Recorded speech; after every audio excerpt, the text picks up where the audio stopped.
నమస్తే, welcome to yes news. నేను కళ్యాణి. వార్తల ముందుగా హెడ్లైన్స్.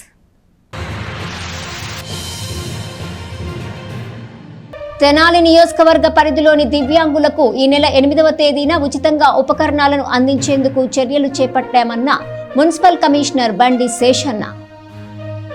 60 సంవత్సరాలు పైబడిన దివ్యాంగులకు కావలసిన ఉపకరణాలను ఉచితంగా పొందవచ్చునంటూ వెల్లడి. తెనాలి సబ్ డివిజన్లోని రైతులు భూసార పరీక్షల కోసం మట్టి నమూనాలను ఇవ్వాలంటూ ఏడీఏ ఉషారాణి వెల్లడి.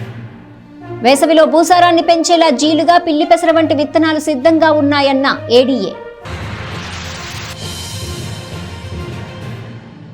తెనాలిలోని కొత్తపేటలో గల రామకృష్ణ కవి కళాక్షేత్రంలో ఈ నెల 8వ తేదీన దివ్యాంగులకు ఉచితంగా ఉపకరణాలు ఇస్తున్నట్లు కమిషనర్ బండి శేషన్న తెలిపారు. ఈ కార్యక్రమానికి రాష్ట్ర పౌర సరఫరాల శాఖ మంత్రి నాదెండ్ల మనోహర్ ముఖ్య అతిథిగా హాజరవుతారని ఆయన చెప్పారు. తెనాలి నియోజకవర్గ పరిధిలో ఈ నెల 8వ తేదీన స్థానిక రామకృష్ణ కవి కళాక్షేత్రంలో దివ్యాంగులకు ఉచితంగా ఉపకరణాలు ఇస్తున్నట్లు కమిషనర్ బండి శేషన్న తెలియజేశారు. ఇందుకు సంబంధించి ఆయన పూర్తి వివరాలు వెల్లడించారు. ప్రభుత్వం ఈ నెల 5వ తేదీ నుంచి 13వ తేదీ వరకు ఈ కార్యక్రమాన్ని చేపట్టిందని, తెనాలి నియోజకవర్గానికి సంబంధించి 8వ తేదీన జరుగుతుందని కమిషనర్ తెలియజేశారు. ఈ కార్యక్రమంలో దివ్యాంగులకు వైద్యులు, పరీక్షలు చేసే వైద్య బృందం కూడా పాల్గొంటుందని, ఉపకరణాలు తీసుకునే వ్యక్తులు 60 సంవత్సరాలు పైబడి ఉండాలని, వారికి కావలసినటువంటి వీల్ చైర్స్, చేతికర్రల వంటివి, వినికిడి యంత్రాల వంటివి అందించడం జరుగుతుందని కమిషనర్ చెప్పారు. ఈ అవకాశాన్ని దివ్యాంగులు సద్వినియోగం చేసుకోవాలని ఆయన విజ్ఞప్తి చేశారు. నియోజకవర్గాల్లో ప్రతి నియోజకవర్గంలో కార్యక్రమం దివ్యాంగుల సంబంధించిన కార్యక్రమం చేయాలి అని చేసి డేట్లు ఇచ్చి ఉన్నారు. అందులో భాగంగానే 5వ తారీఖు నుంచి 13వ తారీఖు వరకు ప్రతి నియోజకవర్గంలో ఈ యొక్క దివ్యాంగులకు ఉపకరణాలు ఇచ్చేటువంటి కార్యక్రమం నియోజకవర్గాల వారీగా అవుతోంది. నిన్న అయింది ఒక చోట, ఈరోజు కూడా అయింది. మన నియోజకవర్గానికి వచ్చేకల్లా 8వ తారీఖున మనం ఈ ప్రోగ్రాంను నిర్వహిస్తున్నాం. తెనాలి అసెంబ్లీ నియోజకవర్గం పరిధి ఏదైతే ఉందో 3 ప్రాంతాలకు కలిపి రామకృష్ణ కవి కళాక్షేత్రంలో ఈ కార్యక్రమాన్ని ఉదయం 10 గంటల నుంచి సాయంకాలం 4 గంటల వరకు ఈ కార్యక్రమం నిర్వహించడం అవుతుంది. నియోజకవర్గంలో ఉన్నటువంటి వికలాంగులు అందరూ కూడా దీనికి అర్హత ఉంటుంది. అయితే దీనికి సంబంధించి ఇక్కడ ఏం జరుగుతుంది ఏంటి అనే విషయాలు ఈయన గమనిస్తే, అలింకో అనేటువంటి ఒక సంస్థ వారు ఉచితంగా ఈ యొక్క దివ్యాంగులకు సంబంధించి వాళ్ళకు అవసరమైన ఆ పరికరాలు ఏవైతే ఉంటాయో వాటి యొక్క అవసరం ఎంత ఉంది, ఎవరికి ఎలాంటి అవసరాలు ఉన్నాయటువంటి ఐడెంటిఫికేషన్ కార్యక్రమాన్ని ఆ రోజు చేపట్టబోతున్నారు. దానికి గౌరవ సివిల్ సప్లైస్ శాఖ మంత్రుల వారు, అదేవిధంగా ఇక్కడ లోకల్ ఉన్నటువంటి సిపి గారు, చైర్పర్సన్ గారు, అలాగే వైస్ చైర్మన్లు, వార్డు మెంబర్స్ అందరికీ కూడా రాబోతున్నారు. 60 సంవత్సరాలు నిండినటువంటి వారు అర్హులు, 60 years కంప్లీట్ అయి ఉండాలి. అలాగే వాళ్ళకు వైట్ రేషన్ కార్డు ఉండాలి. అలాగే వారికి సంబంధించినటువంటి ఆ యొక్క డిజేబిలిటీ అనేది ఉండాలి. అలాగే వీళ్ళకు సంబంధించి ఆధార్ కార్డు ఉండాలి, ఫోటోస్ ఉండాలి. అలాగే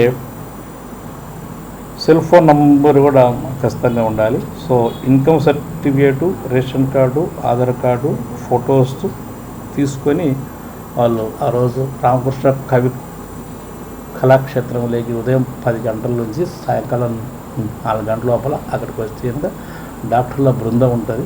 సో డాక్టర్ల బృందం చేత మిమ్మల్ని పరీక్షించి మీకు ఎలాంటి ఇంప్లిమెంట్స్ అవసరాలు ఉంటాయనే విషయాన్ని గుర్తించి అవి రాసుకొని దేరాఫ్టర్ మళ్ళీ ఒక నెల 2 నెలలు అయినాక మీకు అవన్నీ కూడా సప్లై చేయడం అవుద్ది. కాబట్టి ఇవన్నీ కూడా ప్రభుత్వం ఒక సంస్థ ద్వారా ఫ్రీగా ఇచ్చేటువంటి ప్రోగ్రాం. కాబట్టి ఈ యొక్క తెనాలి సబ్ డివిజన్ పరిధిలోని తెనాలి, కొల్లిపర, దుగ్గిరాల మండలంలో మట్టి నమూనాల సేకరణ జరుగుతుందని, రైతులు వారి భూముల యొక్క మట్టి నమూనాలను తీసుకొచ్చి భూసార పరీక్షలు చేయించుకోవాలని తెనాలి వ్యవసాయ శాఖ ఉప సంచాలకులు ఉషారాణి తెలిపారు.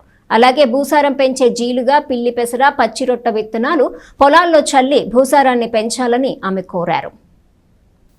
తెనాలి సబ్ డివిజన్ పరిధిలో జొన్న, మొక్కజొన్న పంటలు పూర్తయ్యాయని, మొక్కజొన్న అక్కడక్కడ ఉన్నా అది కూడా త్వరితగతిన పూర్తవుతున్న నేపథ్యంలో రైతులు తమ పొలాల యొక్క భూసారాన్ని పెంచే దిశగా జీలుగా, పిల్లి పెసర, పచ్చిరొట్ట వంటి విత్తనాలు వేసి భూసారాన్ని పెంచుకోవాలని తెనాలి వ్యవసాయ శాఖ సహాయ సంచాలకులు ఉషారాణి రైతులకు విజ్ఞప్తి చేశారు. మీడియాతో ఆమె మాట్లాడుతూ తెనాలికి 950 మట్టి నమూనాలు, కొల్లిపర 940, దుగ్గిరాల 900 మట్టి నమూనాలను సేకరించే దిశగా వ్యవసాయ శాఖ నిర్ణయించింది. ఈ నేపథ్యంలో రైతులు తమ భూముల యొక్క మట్టి నమూనాలను సేకరించి వాటి భూసార పరీక్షలు చేయించుకోవాలని ఆమె విజ్ఞప్తి చేశారు. అలాగే వేసవిలో వేసేందుకు పచ్చిరొట్ట విత్తనాలు 200 క్వింటాళ్లు తెనాలికి, కొల్లిపరకు 300 క్వింటాళ్లు, దుగ్గిరాలకు 300 క్వింటాళ్లు ఇచ్చేందుకు సిద్ధంగా ఉన్నాయని, రైతులు వీటిని తీసుకుని వారి వారి పొలాల్లో వేసి భూసారాన్ని పెంచుకోవాలని ఏడీఏ ఉషారాణి తెలియజేశారు. మనకు జొన్న, మొక్కజొన్న అన్నీ కూడా జొన్న అంతా హార్వెస్టింగ్ అయిపోయింది, మొక్కజొన్న హార్వెస్టింగ్ అవుతూ ఉంది. కాబట్టి మొక్కజొన్న కూడా పూర్తిగా హార్వెస్టింగ్ అయిన తర్వాత ఆ క్రాప్ రెసిడ్యూస్ అంటే పంట అవశేషాలన్నీ కూడా రోటావేటర్ వేసిన తర్వాత భూమంతా కూడా మరి శుభ్రంగా ఉన్నప్పుడు మనము సాయిల్ శాంపిల్స్ కలెక్షన్ అనేది కంపల్సరీగా చేసుకోవాలి.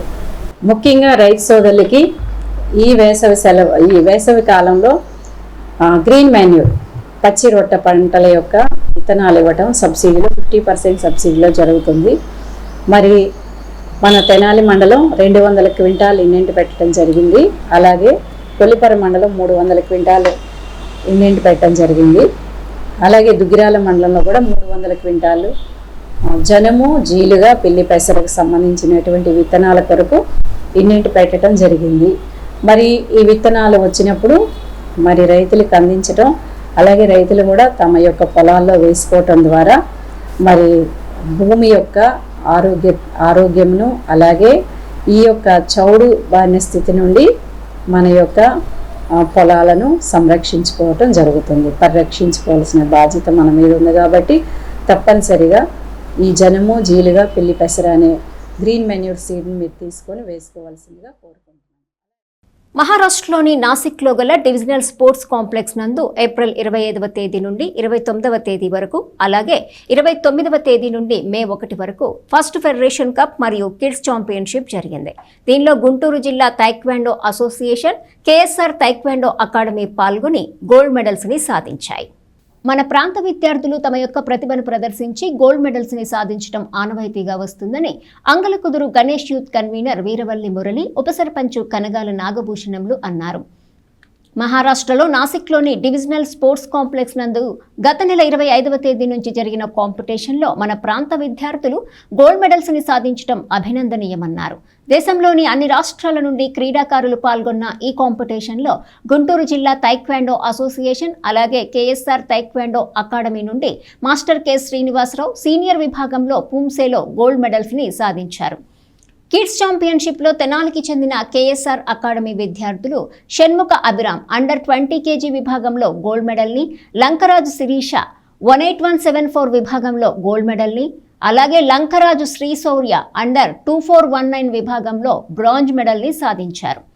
క్యాడెట్ 41 kg విభాగంలో ఎస్కే సనా ఫాతిమా పార్టిసిపేషన్ సర్టిఫికెట్లు పొందారు. అలాగే జూనియర్ అండర్ 57 kgs విభాగంలో జ్ఞానతేజ పార్టిసిపేషన్ సర్టిఫికెట్ పొందారు. ఈ సందర్భంగా క్రీడాకారులని అభినందించారు. ఈ కార్యక్రమంలో పాల్గొన్న taekwondo association general secretary K Venkateswararao, Veeravalli Murali, Kanagala Nagabhushanam, Tullimilli Poturaju వారిని అభినందించారు. ఈ నెల 29వ తారీఖు నుంచి జరగబోయేటటువంటి క్యాడెట్ జూనియర్స్ విభాగంలో సెలెక్ట్ అయ్యి నేషనల్స్కి అక్కడికి పాల్గొనడానికి వెళ్తున్నటువంటి ఈ క్యాడెట్ జూనియర్స్ కూడా వీళ్ళకి కూడా ఉదయపూర్వకంగా అభినందనలు తెలియజేస్తున్నాము. ఎందుకంటే ఈ లెవెల్లో ఎప్పుడైతే వీళ్ళు కొడతారో నెక్స్ట్ ఇంటర్నేషనల్కి వీళ్ళు ఎలిజిబుల్ అవుతారనేది మనకు స్పష్టంగా అర్థమవుతుంది.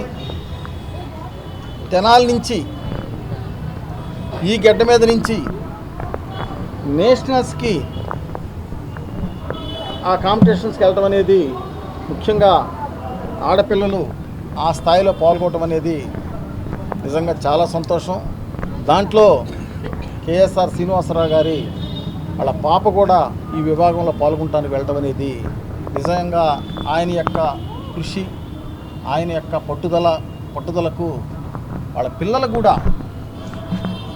తండ్రి గారి యొక్క పేరు నిలబెట్టాలి, దేశంలో ఒక గొప్ప క్రీడాకారిణిగా మనం నిలబడాలి అనే దాంట్లో ఈ చిన్నారులు ఉత్తరాఖండ్ పోటీలకు వెళ్ళటం నిజంగా మేమందరం కూడా హృదయపూర్వకంగా అభినందనలు తెలియజేసుకుంటూ, మంచి విజయాలు సాధించి ఈ గడ్డకు ఒక మంచి క్రీడాకారులుగా ఈ రాష్ట్రానికి, ఈ దేశానికి పేరు తెచ్చే స్థాయిలో వీళ్ళు వెళ్ళాలని చెప్పేసి మనస్ఫూర్తిగా వీళ్ళకి.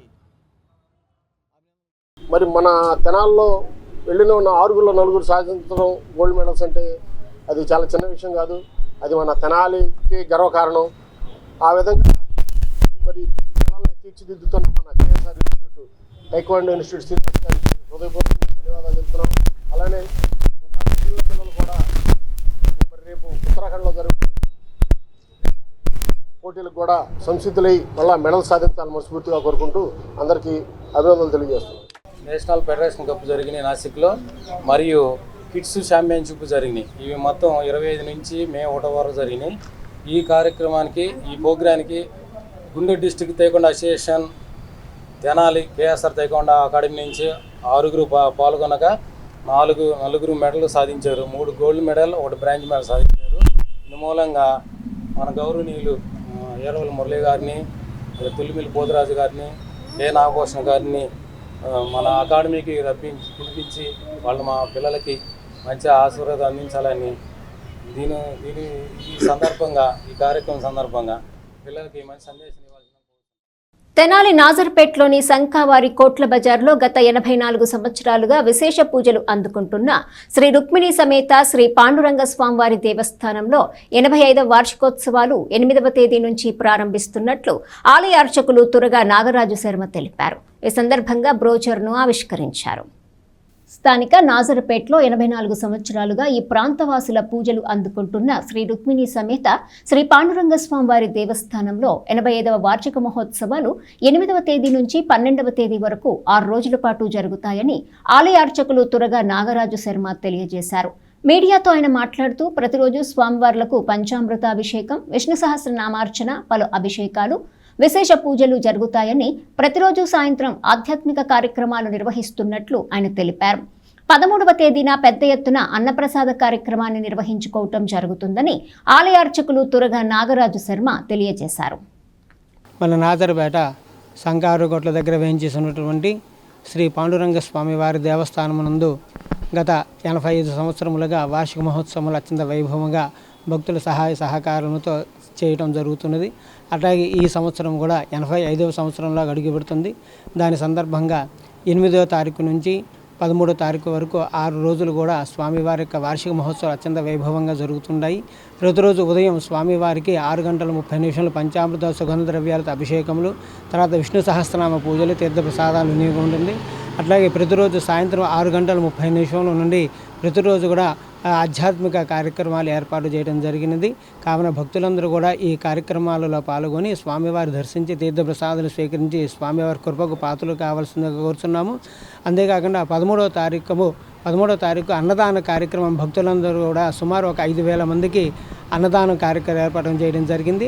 కావున భక్తులందరూ కూడా అన్నదాన కార్యక్రమంలో పాల్గొని స్వామివారి ప్రసాదం స్వీకరించి స్వామివారి కృపకు పాత్రలు కావాలని కోరుతూ ఈ కార్యక్రమాల నిమిత్తం మరియు అన్నదాన నిమిత్తం తెనాలి బోస్ రోడ్లోని పొట్టి శ్రీరాములు విగ్రహం వద్ద అన్నదాత సుఖీభవ ఏర్పాటు చేసిన చలివేంద్రంలో rotary club of Tenali, Vaikunthapuram ఆధ్వర్యంలో మజ్జిగ పంపిణీ చేశారు. ఈదర వెంకట పూర్ణచంద్ మనవడు లేఖన్ రామ్ పుట్టినరోజుని పురస్కరించుకుని మజ్జిగ పంపిణీ చేశారు. సాయంత్రం నైట్ షెల్టర్లో అన్నదాన కార్యక్రమం నిర్వహిస్తున్నట్లు వారు చెప్పారు. స్థానిక బోస్ రోడ్లోని పొట్టి శ్రీరాములు విగ్రహం వద్ద అన్నదాత సుఖీభవ ఏర్పాటు చేసిన చలివేంద్రంలో అమెరికాలో ఉన్న లేఖన్ రామ్ పుట్టినరోజును పురస్కరించుకుని మజ్జిగను పంపిణీ చేశారు. ఈ కార్యక్రమాన్ని రోటరీ క్లబ్ తెనాలి వైకుంఠపురం అధ్యక్షులు ఈదర శ్రీనివాసరావు నేతృత్వంలో కుర్రా శ్రీనివాసరావు, పాలడుగు రాంబాబు తదితరులు పాల్గొని మజ్జిగ పంపిణీ చేశారు. ఈ సందర్భంగా శ్రీనివాసరావు మాట్లాడుతూ వెంకట పూర్ణచంద్ మనవడు లేఖన్ రామ్ పుట్టినరోజును పురస్కరించుకొని ఈ కార్యక్రమం చేపట్టడం జరిగిందని, సాయంత్రం నైట్ షెల్టర్లోనూ అలాగే రైల్వే స్టేషన్ సెంటర్లో అన్నదాన కార్యక్రమాన్ని నిర్వహిస్తున్నట్లు శ్రీనివాసరావు తెలియజేశారు. ఈరోజు అన్నదాత సుఖీభావ సలివేంద్రంలో ఏర్పాటు చేసిన మజ్జిగ పంపిణీ కార్యక్రమం ఈదర వెంకట పూర్ణచంద్ గారి మనవడైన లేఖన్ పుట్టినరోజు సందర్భంగా ఆయన అమెరికాలో ఉన్న ఈ సేవా కార్యక్రమం పెట్టినందుకు ఆయన్ను ముందుగా అభినందిస్తున్నాము. ఈరోజు ఈ మజ్జిగ పంపిణీ కార్యక్రమం సాయంత్రం నైట్ షెల్లర్లో భోజన కార్యక్రమాలు కూడా ఏర్పాటు చేశారు. మనవడైన లేఖన్ రామ్ జన్మదినోత్సవం సందర్భంగా ఈ మజ్జిగ కార్యక్రమం ఏర్పాటు చేయడం జరిగింది. మరి ఈరోజు సాయంత్రం కూడా రైల్వే స్టేషన్ దగ్గర మరి అన్నదానం కార్యక్రమం కూడా ఉంది. మరి మా లేఖన్ రామ్కి 100 పుట్టినరోజులు జరుపుకోవాలి. మరి ఈరోజు చిరంజీవి లేఖన్ రామ్ జన్మదినోత్సవ సందర్భంగా తల్లిదండ్రులు చేపురోలు నవీన్ కుమార్ గారు, విజయ్ దొగ్గర్ గారు మరియు అలాగే వారి తాతయ్య గారు మనందరికీ సుపరిచితులు శ్రీ ఈదర వెంకట పూర్ణచంద్ గారు 2025-26 సంవత్సరానికి ఆయన రోటరీ అసిస్టెంట్ గవర్నర్గా కూడా వ్యవహరించనున్నారు. మరి వారు అలాగే లేఖన్ రాము మేనమామ గారు ఈదర అమరేంద్ర కుమార్ గారు, సోదరి చేపురోలు ధనుశ్రీ నైనా తదితర కుటుంబ సభ్యులందరూ కూడా ఇక్కడ ఉన్నటువంటి వారికి మజ్జిగను అందించడం జరిగింది, మంచినీరు అందించడం జరుగుతుంది. మరి అలాగే సాయంకాలం పూట ఈరోజు గాంధీనగర్లో ఉన్నటువంటి శ్రీ షిరిడి సాయి నిరాశ్రయ ఆశ్రమంలో కూడా వృద్ధులకి అన్నదాన కార్యక్రమం ఏర్పాటు చేస్తున్నారు. మరి లేఖన్ రామ్కి జన్మదినోత్సవ శుభాకాంక్షలు. తెనాలిలోని చెంచుపేటలో ప్రధాన రహదారి వెంబడి ఉన్న ఆక్రమణలను మున్సిపల్ సిబ్బంది తొలగించారు. డ్రైనేజీని నిర్మించే దిశగా పురపాలక సంఘం చేపట్టిన పనుల నేపథ్యంలో ఆక్రమణలు తొలగించారు. పట్టణంలో జరుగుతున్న అభివృద్ధి కార్యక్రమాల్లో భాగంగా చెంచుపేటలోని ఓవర్ బ్రిడ్జ్ నుండి రైతు బజార్ వరకు ప్రధాన రహదారిలో డ్రైనేజీ విస్తరణ నేపథ్యంలో మున్సిపల్ స్థలాన్ని ఆక్రమించిన వాటిని పురపాలక సంఘం తొలగించింది. ఈ సందర్భంగా మున్సిపల్ కమిషనర్ బండి శేషన్న మాట్లాడుతూ డ్రైనేజీ విస్తరించడం ద్వారా ప్రజలకు ఎంతో మేలు జరుగుతుందని ఆయన చెప్పారు. పట్టణంలో వివిధ అభివృద్ధి పనులు చేపట్టడం జరుగుతుందని ఆయన చెప్పారు. చెంచుపేటలో డ్రైనేజీ నిర్మాణంలో ఆక్రమణ తొలగింపు నేపథ్యంలో ప్రజలు కూడా సహకరించాలని మున్సిపల్ కమిషనర్ బండి శేషన్న కోరారు. రోడ్లో ఒక డ్రైన్ కన్స్ట్రక్షన్ యాక్టివిటీ అవుతుంది. సో అది 15th FC గ్రాంట్లో చేపట్టినటువంటి డ్రైను. అక్కడ కొన్ని ఎంక్రోచ్మెంట్లు ఉన్నాయి. ఆ ఎంక్రోచ్మెంట్ రిమూవల్ కూడా అవుతుంది. సో ఆ ప్రాంతంలో ఉన్నటువంటి వారందరూ కూడా దుకాణదారులు కానీ ఇతరత్ర ఎవరన్నా ఉంటే కనుక ఆ కార్యక్రమానికి సహకరించండి. ఎందుకంటే డ్రైన్ చక్కగా వస్తుంది. డ్రైన్ బాగుంటే కనుక డ్రైన్ వాటర్ కానీ ఫ్రీ ఫ్లో ఉంటుంది. డ్రైన్స్ అన్నీ కూడా ఫ్రీ ఫ్లో ఉంటే కనుక దోమలు, క్రిములు, కీటకాలు ఇట్లాంటివన్నీ ఉండవు. అవి లేకపోతే కనుక ఆరోగ్యంగా ఉంటుంది. కాబట్టి ప్రభుత్వం అంటే మన చేస్తున్నట్టు ఈ యొక్క ప్రోగ్రామ్ను వీళ్ళందరూ కూడా గమనించాలి, సహకరిస్తేనే అభివృద్ధి వస్తుంది. కాబట్టి ఎవరు కూడా అక్కడ టెంపరీ ఎంక్రోచ్మెంట్ కానీ ఎక్కువగా రకంగా ఆ ఎంక్రోచ్మెంట్ ఉంటే కనుక మీరే స్వయంగా సర్దుకుంటే కనుక అంత స్మూత్గా ఉంటుంది. ఒక 2 నెలల్లోనే డ్రైన్ చక్కగా కడతాం. రైనీ సీజన్ వచ్చేకల్లా ఆ ప్రాంతంలో చక్కటి డ్రైన్ వాటర్ కానీ ఫ్రీ ఫ్లో ఉండే విధంగా చేయాలని అనుకుంటున్నాం. తెనాలి బోస్ రోడ్లో గల పవిత్ర పుణ్యక్షేత్రమైన శ్రీ వాసవి కన్యకా పరమేశ్వరి దేవస్థానంలో బుధవారం శ్రీ వాసవి కన్యకా పరమేశ్వరి అమ్మవారి పుట్టినరోజు వేడుకలను ఘనంగా నిర్వహిస్తున్నట్లు శ్రీ వాసవి కన్యకా పరమేశ్వరి అమ్మవారి దేవస్థానం సత్రం ప్రతినిధి తెలిపారు. అమ్మవారికి విశేష అభిషేకాలు, హోమాలు, పారాయణాలు జరుగుతాయని వారు తెలిపారు.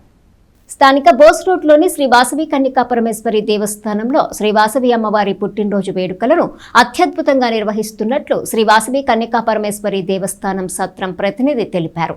అమ్మవారికి 11 రకాల ద్రవ్యాలతో విశేషాభిషేకం, ముత్తైదువులతో సామూహిక కుంకుమార్చన, అమ్మవారి మూలమంత్రం హోమం, అలాగే సామూహిక లలిత సహస్రనామ పారాయణం వంటి విశేష పూజా కార్యక్రమాలు జరుగుతాయని, భక్తులు అధిక సంఖ్యలో పాల్గొని అమ్మవారి ఆశీస్సులు పొందాలని వారు తెలియజేశారు. వార్తలు ముగించే ముందు హెడ్లైన్స్ మరోసారి.